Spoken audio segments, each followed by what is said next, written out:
Praise the Lord. आप सभी को जय मसीह की। एक बार फिर से मैं अपने सारे जवान भाइयों का और मेरी सारी जवान बहनों का मैं इस वीडियो में मैं आपका वेलकम करता हूँ, स्वागत करता हूँ यीशु मसीह के नाम में। इससे पहले कि मैं आज के वर्ड को आपके साथ शेयर करूँ, एक चीज़ मैं आपको साफ बताता हूँ। जो वर्ड मैं आपको दे रहा हूँ, मैं इसमें खुद भी परफेक्ट नहीं हूँ, क्योंकि ये एक ऐसा विषय है जिसमें हम रोज स्ट्रगल करते हैं, रोज संघर्ष करते हैं। कई बार हम गिर जाते हैं, कई बार हम गुनाह में गिर जाते हैं। ये हो सकता है कि हम किसी को टच नहीं कर रहे हैं, हम कोई शरीर के द्वारा किया गया पाप नहीं कर रहे हैं, पर ये हो सकता है कि जो हमारी ये थॉट लाइफ है ये अच्छी नहीं है।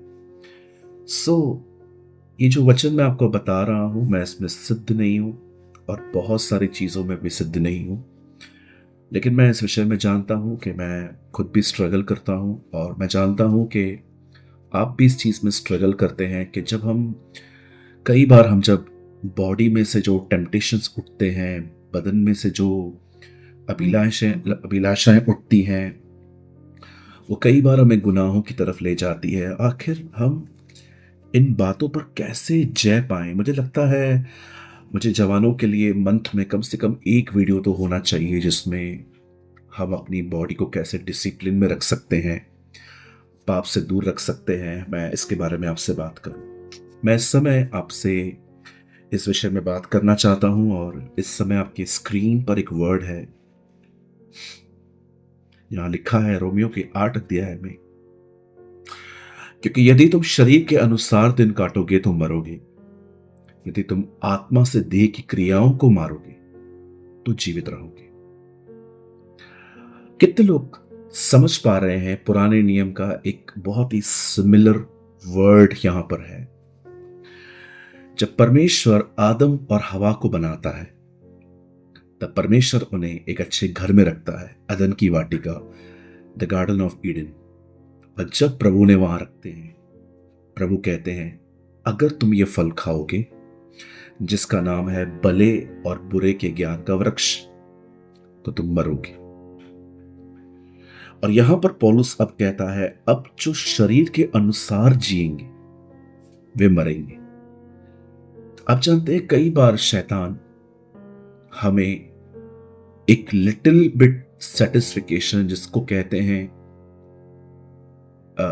कुछ कुछ संतुष्ट होना, आप जानते होंगे कुछ चीजें हमें संतुष्ट करती हैं, लेकिन पाप के अंदर एक बुरी बात यह है कि वो आपको थोड़ी संतुष्टि देता है। 2 मिनट को आपको अच्छा लगेगा, ये कर दिया वो कर दिया, लेकिन उसके बाद जब हमें रियलाइज होता है कि हमने क्या किया और हम प्रभु के पास जाते हैं, वो हमें माफ तो करता है, पर कई बार हम गिल्ट में रहते हैं कि मैंने ऐसा क्यों किया, मैंने खुदा को हर्ट क्यों किया, मैं उसके खिलाफ क्यों गया। और कई सालों तक ये जिंदगी चलती आती है। शैतान कई बार हमारे दिमाग में आके कहता है आखिरी बार कर ले, इसके बाद मत करना, ये लास्ट टाइम है, ये मत करना, आज कर ले, कल से उपवास करके प्रभु से माफी मांगना। और वो हमेशा हमें इसी तरह धोखे देते रहता है और हम धोखे खाते रहते हैं। मेरे भाइयों, मेरी बहनों, अगर आप में से यहां पर कोई भी है जो अपने बॉडी में से कुछ टेम्पटेशन से लड़ रहा है, पहला टेम्पटेशन व्यभिचार, दूसरा टेम्पटेशन आंखों की अभिलाषा, तीसरा टेम्पटेशन अधिक खाना, अधिक सोना। मैं ये नहीं कह रहा हूं कि सोना पाप है, अधिक सोना। बाइबल सामने पड़ी है, इतना डिफिकल्ट है बाइबल को उठा के खोलना और पढ़ना, लेकिन फोन हाथों से नीचे उतरता नहीं है। ये सारी जो बॉडीली डिजायर्स हैं, मैं आप में से हर एक को कुछ बताना चाहता हूं, बड़े ध्यान से सुने। कोई भी व्यक्ति अपनी ताकत से अपने ऊपर जय नहीं पा सकता। आप अपनी ताकत से अपने बॉडी पे विक्ट्री हासिल नहीं कर सकते। जब यहोशू कनान गया, जब मूसा मर गया और सारी जिम्मेदारी मूसा के ऊपर, यहोशू के ऊपर आ गई, और बाइबल कहती है जब यहोशू एंटर हुआ तब एक चीज बार बार यहोशू की किताब में लिखी गई है, प्रभु से कहते थे तू जा, मैं उन्हें तेरे हाथ में कर दूंगा।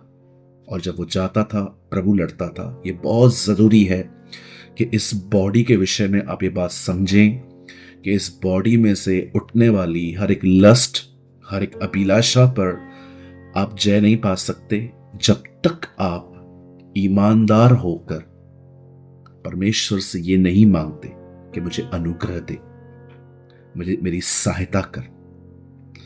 शैतान को हराना बहुत आसान है। अगर वो आपको गंदे ख्याल देता है, वर्ड बोल दीजिए, वो भागेगा। लेकिन बॉडी में से उठने वाले टेम्पटेशंस के लिए ग्रेस चाहिए, अनुग्रह चाहिए। और बाइबल कहती है अनुग्रह उन्हें ही मिलता है जो दीन है।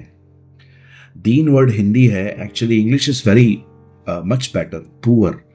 अब पुअर को ट्रांसलेट करो हिंदी में, गरीब। एक गरीब व्यक्ति की पहचान क्या है? वो बेचारा मांगता है क्योंकि उसके पास नहीं है। हमें समझना चाहिए कि एक गरीब आदमी बेचारा मांगता है। बाइबल कहती है आत्मा में गरीब बनो, पहचानो खुद को कि तुम्हें परमेश्वर के अनुग्रह की जरूरत है। जैसे हर कोई गरीब जानता है कि उसको पैसों की आवश्यकता है और वो जॉब करते हैं, वंडरफुल, गॉड ब्लेस देम। लेकिन कुछ लोग मांगते हैं किसी और से। वैसे ही आपको आत्मा की गरीबी को पहचानना पड़ेगा। मैं उम्मीद करता हूं कि आप में से मैं किसको गिल्ट नहीं दे रहा हूं। अगर आपको किसी से मांगना पड़ रहा है, मेरी दुआ है कि परमेश्वर आपको कभी भी इस नौबत पे न लेकर आए। लेकिन मैं यहां पर बात कर रहा हूं आत्मिक गरीबी की, जिसके लिए मैं एक एग्जाम्पल के तौर पे यूज कर रहा हूं। कितने लोग हैं यहां पर जो आत्मा में गरीब हैं। यीशु ने कहा धन्य है वे जो मन के दीन है, आत्मा में गरीब हैं। बाइबल कहती है परमेश्वर दीनों पर अनुग्रह करता है। एक व्यक्ति जो आत्मा का गरीब है वो अपनी अभिलाषाओं से जय पाने के लिए रोज परमेश्वर के पास जाता है और उससे कहता है प्रभु मुझे अनुग्रह दे ताकि मैं अपने बदन की अभिलाषाओं पर जय पाऊं। मैं शिमशोन की तरह नहीं बनना चाहता जो शेरों को फाड़ता था, लेकिन वो अपने अंदर की अभिलाषाओं से हारा हुआ था। मेरे भाइयों, मेरी बहनों, रोज उसके पास जाएं और उससे मांगे कि मुझ पर दया कर, मुझ पर अनुग्रह कर। परमेश्वर के अनुग्रह के बगैर कोई व्यक्ति अपने गुनाहों पर जय नहीं पा सकता। आपको चाहिए आप कोशिश करें, आपको चाहिए आप ट्राई करके देखिए, आप थक जाएंगे। यही वो बोझ था जिसके विषय में यीशु ने कहा ऐ बोझ से दबे हुए लोगों। क्या है ये बोझ? प्रेरितों के काम में जब पतरस भाइयों के साथ बैठता है, जो भाई उसे फोर्स कर रहे थे कि हमें लॉ भी प्रीच करना चाहिए, मूसा की 10 आज्ञाएं प्रीच करनी चाहिए, तब पतरस कहता है हे मेरे भाइयों, तुम उस बोझ को क्यों इन लोगों पर डाल रहे हो जिसे ना हम उठा पा रहे हैं, ना हमारे बाप दादा उठा पाए थे। पतरस व्यवस्था को एक बोझ कहता है। मेरे भाइयों बहनों, यीशु ने कहा ऐ बोझ से दबे हुए लोगों मेरे पास आओ, मैं तुम्हें विश्राम दूंगा। जब आप सच्चाई जानते हो और आप नहीं चल पाते हो तो वो एक बोझ बन जाती है और प्रभु कहता है आओ ये बोझ मुझे दो। उसके पास जाइए और ये बोझ उसे दीजिए और उसे कहिए कि प्रभु मुझे अनुग्रह दे ताकि मैं जय पा सकूं। बदन की अभिलाषाओं पर जय पाने के लिए हमें अनुग्रह चाहिए और अनुग्रह ईमानदार होके प्रभु से मांगने पर मिलता है। मेरे भाइयों, मेरी बहनों, learn to receive grace from the Lord. इसी से हमें जय मिलती है। इसीलिए बाइबल कहती है पवित्र आत्मा के अधीनता में आओ। पवित्र आत्मा हमेशा आपको परमेश्वर की तरफ ले जाएगा ताकि आपको अनुग्रह मिल सके। उम्मीद करता हूं कि आज का ये वर्ड आपको समझ में आया होगा। हमेशा की तरह आपकी स्क्रीन पर 2 नंबर्स हैं। आप चाहें तो आप अपना प्रार्थना निवेदन मुझे भी भेज सकते हैं, मैं आपके लिए जरूर प्रार्थना करूंगा। भाइयों और बहनों के लिए अलग अलग नंबर्स हैं। भाइयों को भाइयों के नंबर पे और बहनों को बहनों के नंबर पे टेक्स्ट करना है। इतना लिखना है, खाली सिर्फ इतना लिखना है, प्रभु मुझे अनुग्रह दे, और मैं आपके लिए प्रार्थना करूंगा। मैं उम्मीद करता हूं आज के वर्ड से आप ब्लेस्ड हुए होंगे। यदि आप चाहें तो कमेंट बॉक्स में कमेंट करके हमें बता सकते हैं। प्रभु आपके साथ है। आप सभी को जय मसीह की।